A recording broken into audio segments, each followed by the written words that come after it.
Welcome to See You at USC. I'm your Wednesday night host, Mackie Kravitz, and tonight in the studio we have an LA City Council member, Paul Krekorian, is here. It's sure to make a great episode, so be sure to stay tuned.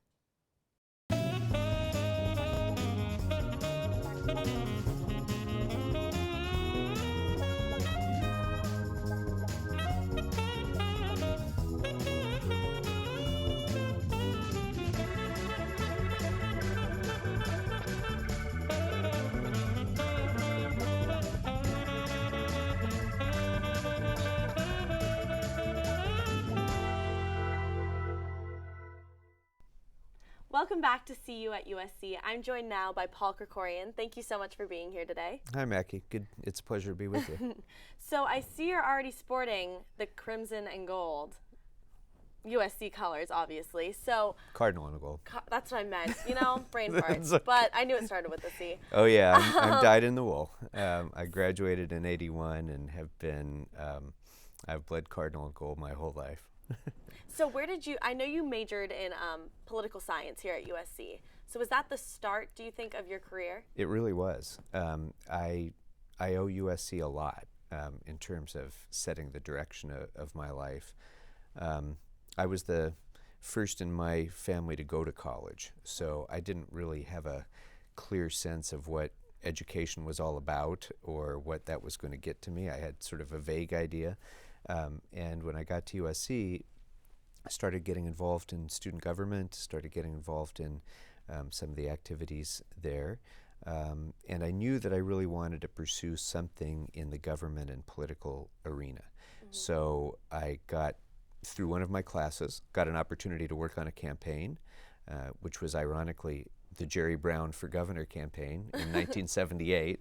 And then that was my first campaign. And then I got an internship working for a state assemblyman, and the rest is kind of history. Wow, that's awesome. Have you been in LA your whole life and you knew that you wanted to go to USC and do this and get involved with the politics here?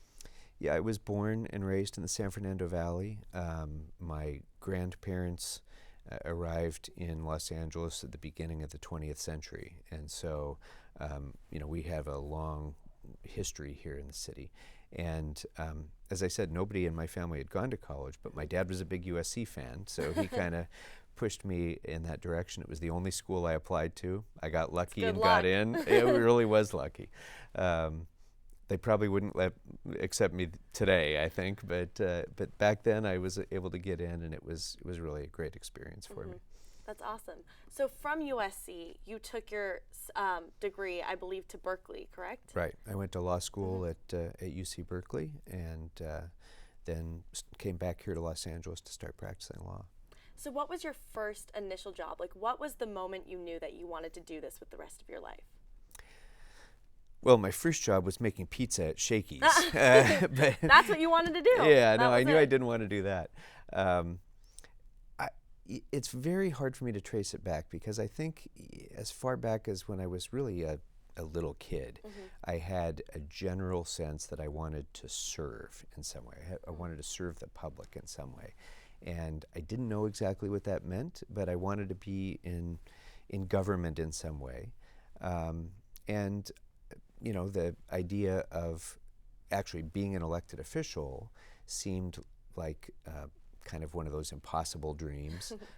But that was the area that I was most interested in. So my original plan was after college, I'd go to law school, practice law for a couple of years, and then find a position in government where I could serve the public.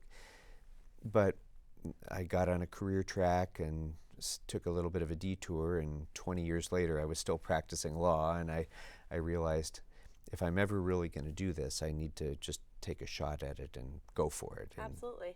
And I did. And so in 2000 I ran for the state assembly.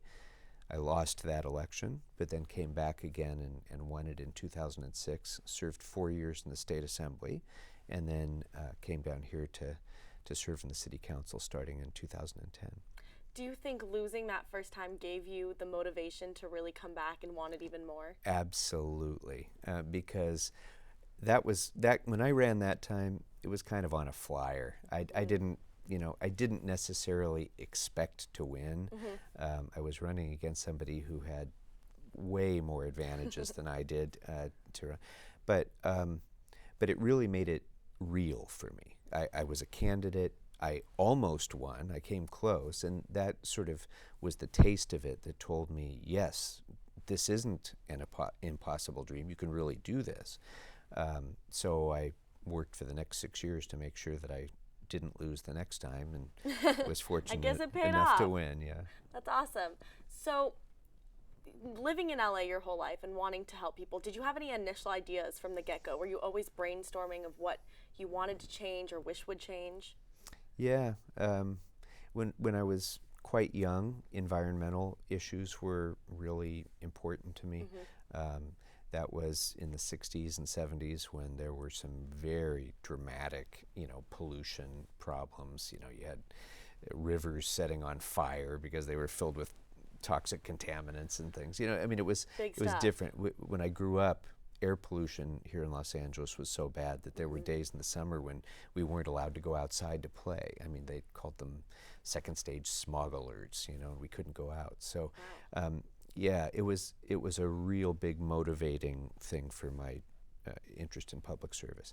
We've made a lot of progress in a lot of those areas, but of course, as you know, there are many very big threats to the global environment, not least of which is climate change, that continue to be vexing problems for us. And I'm fortunate enough now to be in a position where I can actually work on some of those things that I had thought a lot about when I was a young child.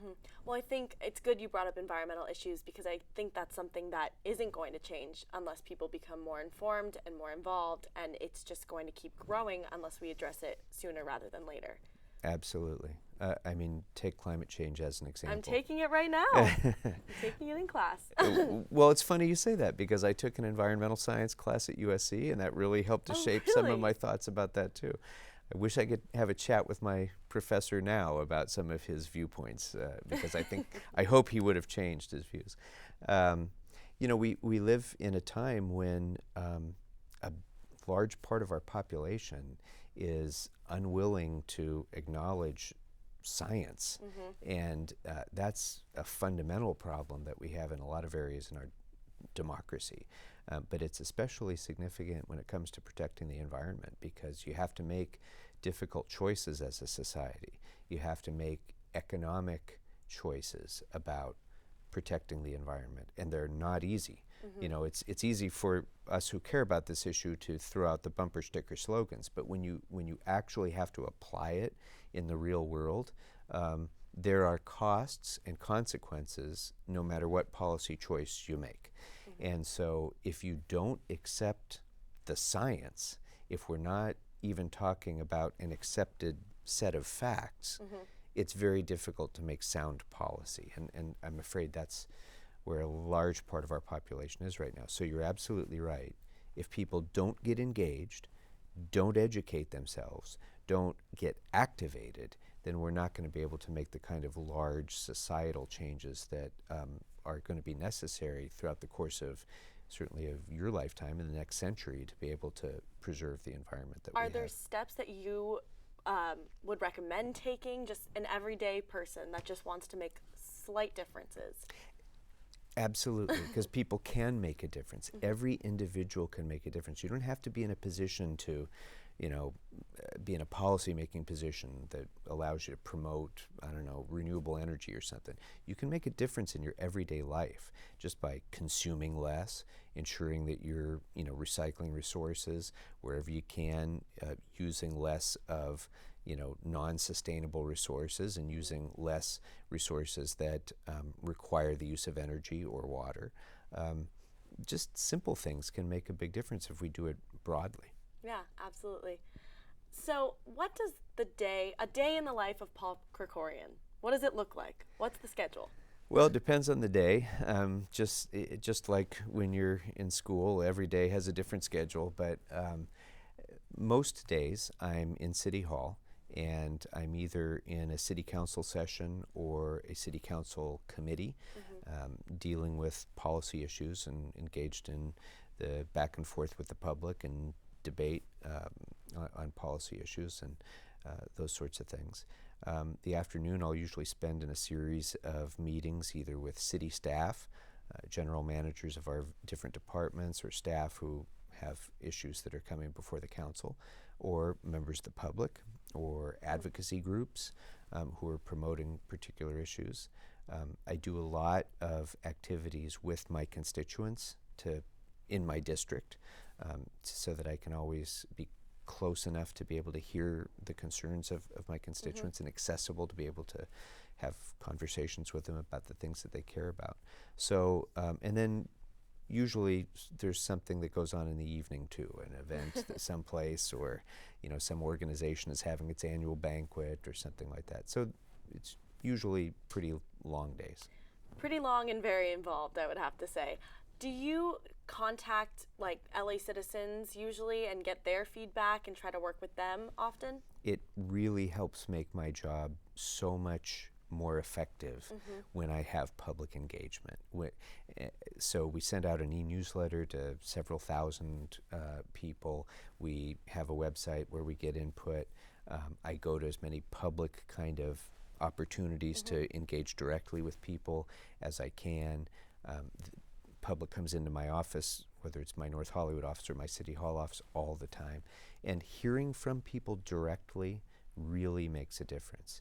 And so one thing I really want to urge your viewers is know that you have a real voice if you just choose to use it. If you contact your elected officials at any level of government, if you meet with them, if you communicate with them, you can actually make a real difference in shaping public policy. I think you make a great point there, because a lot of college students I know and young people feel like they have no control over what's going on. And it really seems, well, like you're saying, it's easier than it sounds. And it's just taking that initiative and branching out and reaching out. It really is. And by the way, people of all ages think that.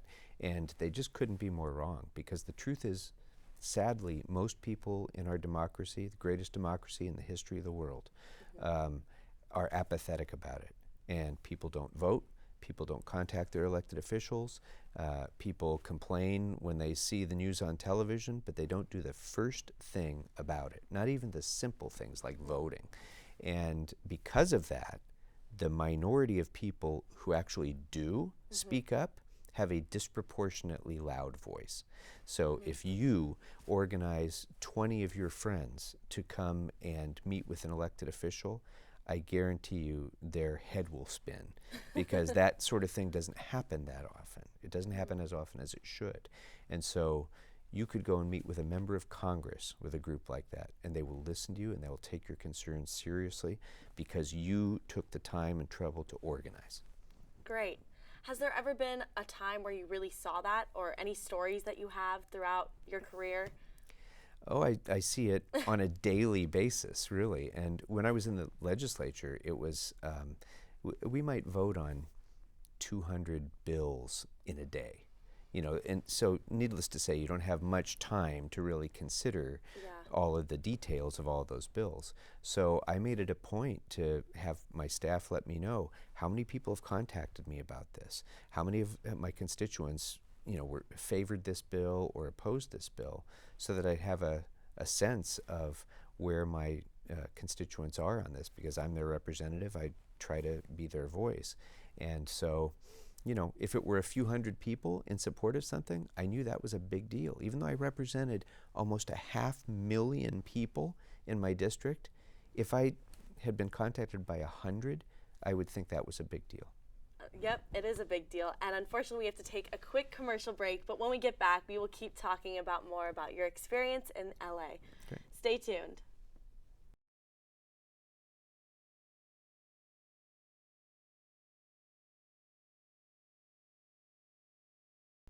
Welcome back to See You at USC. I'm joined now by Paul Krekorian. Thank you for being here again.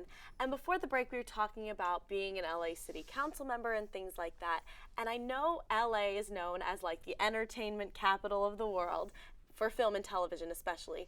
And I know you've made some initiatives towards that. Do you want to explain or further that conversation? Sure. Well, the entertainment industry is one of the heritage industries of Los Angeles, as you mentioned, and it's been a foundation, of course, for our economy for the better part of a century. It has defined Los Angeles in the eyes of the world in many ways. It's been one of the reasons that Los Angeles is a tourist destination around the world. But about 15 or 20 years ago, other places, notably Canada, and then after that, a number of other states in the United States, started offering very lucrative tax incentives to try to get film and television production out of Los Angeles and move it to there, because they knew that by doing that, whenever you have a movie or a television show being produced in your city or your state or your province, it creates a tremendous number of jobs, extraordinary amount of economic activity, local purchases, and all sorts of things. So it was a worthwhile investment for them to make these tax incentives. And we were losing a lot of production in the 90s and since then. So I was very proud as a member of the state legislature to be the author of the first California tax incentive for film and television production, which has started to bring the production back.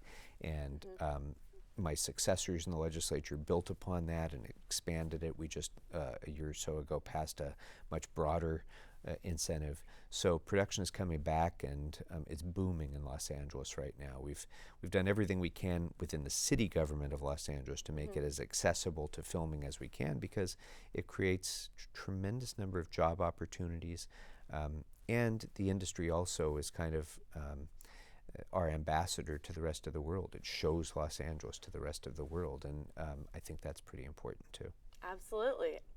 I had no idea that that even happened 20 years ago, and entertainment is just so vital to LA. It's no wonder that you made those incentives to get them all back here. I also read that you started a Southern California Student Film Festival. I did. I thought this was a way that I could merge my interest in helping the film and television industry, especially in developing the next generation of talent, which is the greatest resource that Los Angeles has. It's not the weather, it's not the studios, it's the base of extraordinary talent that we have here. And any producer would tell you that. They would say they always prefer to be in Los Angeles than anywhere else, because best crews, best talent anywhere in the world. But if we don't continue to develop that talent with each generation, we'll lose our greatest resource. So I decided, let's create a film festival which will merge my interest in helping the industry with my interest in education, and it'll help high school students explore a part of their creativity that maybe they wouldn't have thought about before.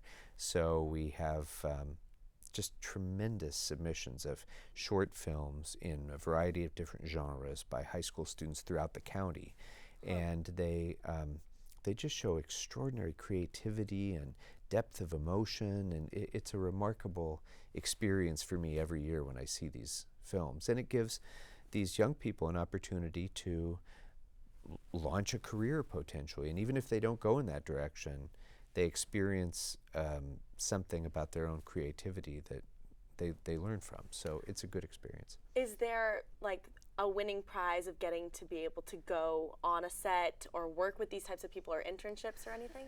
We give a small stipend, a scholarship to a film school, for example, to the different genre winners, and we also give them an kind of like an activity prize where they get to go and have lunch with a producer or a studio executive or a famous documentarian, or somebody that's relevant to their genre. We give them an opportunity to go and kind of experience an interaction with a professional in the industry, and go on set, go to a studio, and so on. So it's pretty, their eyes are pretty wide. It's very uniquely LA, and very cool to have in this type of environment. So I know you found out today that the Olympics may be coming to LA? Well, so I serve on the Olympics ad hoc committee in the council, and the LA 2024 committee has been working very hard for a long time now to present a bid to the International Olympic Committee for the 2024 Olympics. And the crowd of candidates has been narrowed, and it was down to Los Angeles, Paris, and Budapest. And today, Budapest dropped out of the competition. So it's really just Darn. between Los Angeles and Paris now. And I think we have a great opportunity to host this Olympics. We're a great Olympic city. We're the only city in the world that has hosted two financially successful Olympics in 1932 and then again in 1984. And I remember the 1984 Olympics very well. It was one of the best times in Los Angeles. It was just a golden time in Los Angeles. Really? We have a great advantage over the rest of the world because we have so many world-class athletic facilities right now. We don't have to build a lot of new things. We're ready to go. We'll build some, but we won't be facing the financial risks that many other cities have to face in order to host a successful games.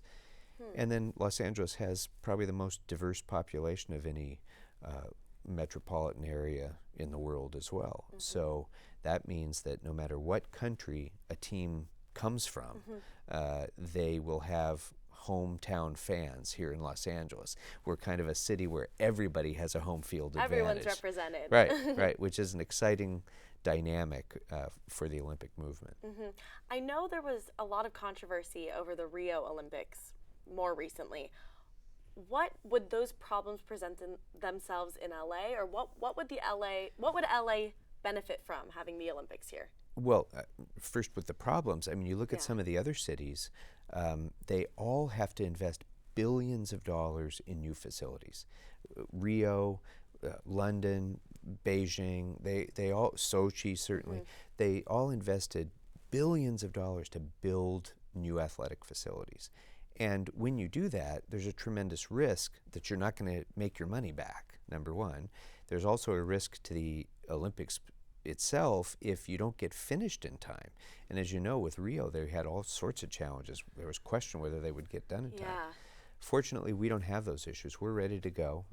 We will invest less than most cities will have to invest. And we've had a financially successful Olympics in both of the times that we've had it before.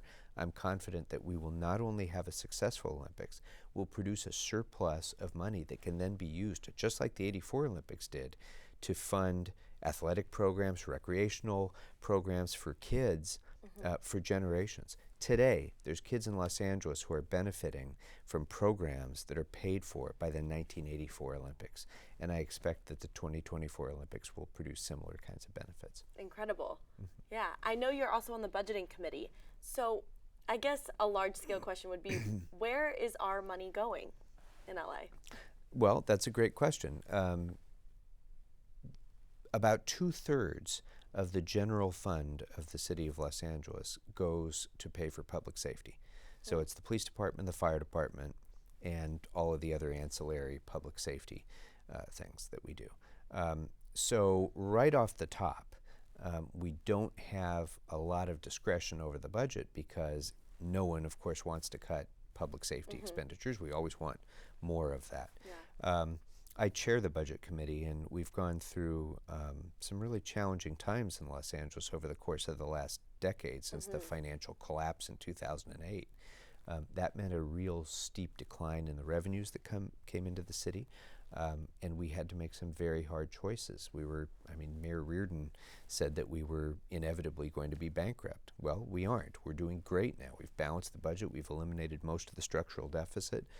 We're on a upward trajectory when it comes to our budget and the local economy. But the city government provides a tremendous range of services to the public. In addition to police and fire, obviously libraries, parks, street services, sanitation, the city attorney, which prosecutes misdemeanor crimes.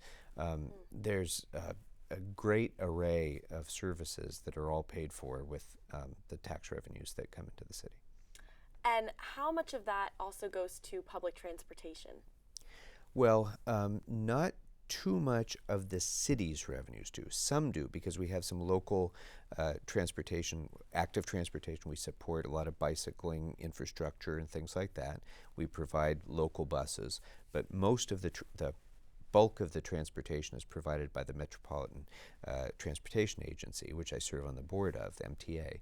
And that's what provides your rail system, your bus, most of the buses, and so forth. And I was very pleased that the voters passed Measure M in the last ballot, which is going to provide almost $1 billion a year in new revenues, which will be spent on capital investments of new transportation choices for the people of Los Angeles County, as well as reducing rates, as well as supporting transportation for seniors, as well as improving highways. A number of different uses of that money that are going to be game changers, I think, for generations to come. Well, I can't wait to see what comes of that. So my final question tonight is going to be, I know you love to give back, and that's why you got into this in the first place, but why do you still do what you do? What inspires you? Wow, what a great question. This work is never finished. And every day I get to come to work and I get to do something that hopefully will make people's lives a little bit better.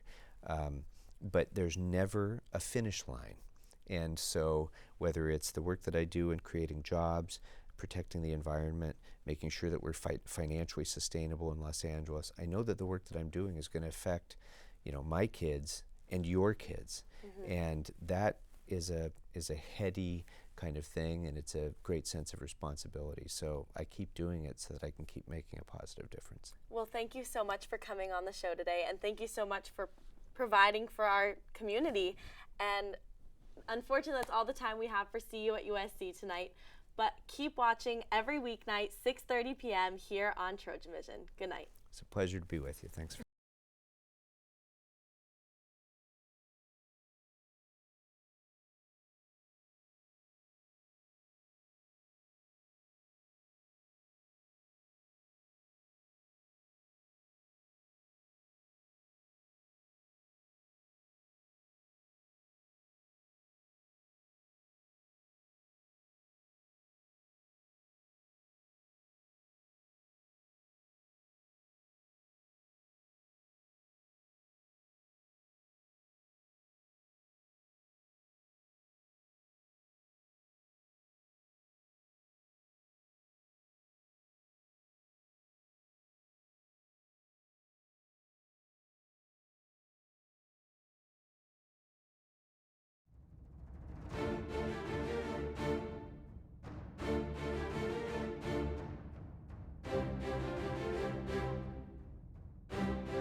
Welcome to See You at USC. Happy birthday to you. Happy birthday to you. Happy birthday, Trojan Vision.